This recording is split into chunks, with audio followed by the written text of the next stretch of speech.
जय श्री राम प्रेमी भक्तों। प्यारे भक्तों, नाम जप करते हैं फिर भी भगवान हमें दुख क्यों देते हैं? हमें तो सुखी सुख प्राप्त होना चाहिए। बंधुओं, सबसे पहले तो आप यह समझ लें कि आप जो नाम जप कर रहे हैं ये आपकी अब की खेती है, लेकिन पीछे आपने जैसी फसल बोई थी वैसे ही तो आप काटोगे। आपका जो संस्कार है, आपने अच्छे कर्म किए हैं तो आपको सुख प्राप्त होगा, बुरे कर्म किए तो आपको दुख प्राप्त होगा। इसको बदला नहीं जा सकता है, भगवान इसको बदल नहीं सकते हैं, क्योंकि भगवान तोल तोल के बराबर देते हैं, ना कम देते न ज़्यादा देते। जैसा तुमने किया वैसा आपको मिलेगा ज़रूर।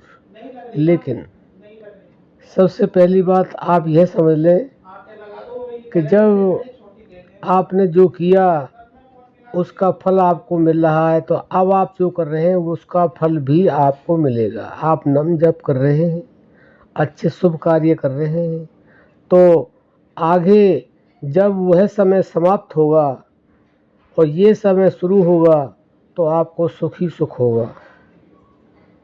लेकिन उस समय आप ये नहीं कहेंगे कि हम तो कुछ करते नहीं फिर भी हमारे जीवन में तो आनंद ही आनंद है, सुख ही सुख है। ऐसा क्यों है? यह आप अभी भी सोच सकते हैं, क्योंकि कुछ लोग ऐसे हैं जो नाम जप करते नहीं, भगवान का नाम कभी लेते नहीं, भगवान को मानते भी नहीं, लेकिन उनके जीवन में सुख ही सुख है, आनंद ही आनंद है, कोई परेशानी नहीं है, कोई दुख नहीं है। फिर ऐसा क्यों है? ऐसा इसलिए है क्योंकि उनका जो सुख है वह जमा हो रहा है पिछला, तो उनको सुख मिलेगा। लेकिन जिस समय उनका प्रारब्ध भरा जो सुख है, जो उनका दान पुण्य है, जो उनका नाम जप है, जब वो समाप्त होगा तो उनको इतना दुख मिलेगा, इतना दुख मिलेगा कि वो सोच भी नहीं सकते। इसलिए नाम जप करना कोई बुरी बात नहीं है, चाहे कैसी भी स्थिति हो नाम जप अवश्य करना चाहिए। क्योंकि रामायण में स्पष्ट लिख दिया तुलसीदास जी ने, कलयुग केवल नाम आधारा, सुमिर सुमिर नर उतर ही पारा। क्योंकि कलयुग में केवल और केवल नाम का ही आधार है, इसलिए नाम जप करते रहो। हाँ, अगर आपके पास नाम जप करते करते परेशानी आती है, दुख आता है और आपके विघ्न दूर नहीं हो रहे हैं, तो आप घबराएं नहीं, निश्चिंत रहें। आप इस चीज़ को ढूंढें कि मेरे नाम जप में कहाँ कमी है। कहीं न कहीं आपके नाम जप में कमी ही है, तो ऐसा हो रहा है। क्योंकि सभी संत इस बात को कहते हैं, महापुरुष भी कहते हैं, भगवान स्वयं भी कहते हैं कि आप अगर मेरी अनन्य भक्ति करोगे, निरंतरता से भक्ति करोगे, निष्काम भक्ति करोगे, तो आपका जो भी पुराना पाप कर्म है वह भस्म हो जाएगा, दूर हो जाएगा। लेकिन ऐसा हम करते नहीं, हमसे ऐसा होता नहीं। क्योंकि अगर बहुत सारा कूड़े का ढेर है, उसमें आग लगा ली जाए तो क्या होगा? वह भस्म हो जाएगा। लेकिन अब हम उसको गीला करते रहते हैं और उसमें आग जलाते रहते हैं, तो उसमें आग जलती नहीं, वो जलता नहीं। हम इधर तो नाम जप करते हैं और इस संसार में जो भगवान की प्रबल माया है, काम क्रोध लोभ मोह अहंकार, सतोगुण रजोगुण तमोगुण, इसमें लिपटे रहते हैं।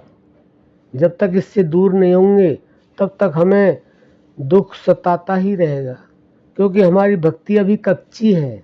जब हमारी भक्ति पक जाएगी तो फसल काट के फिर उसका आनंद आता है।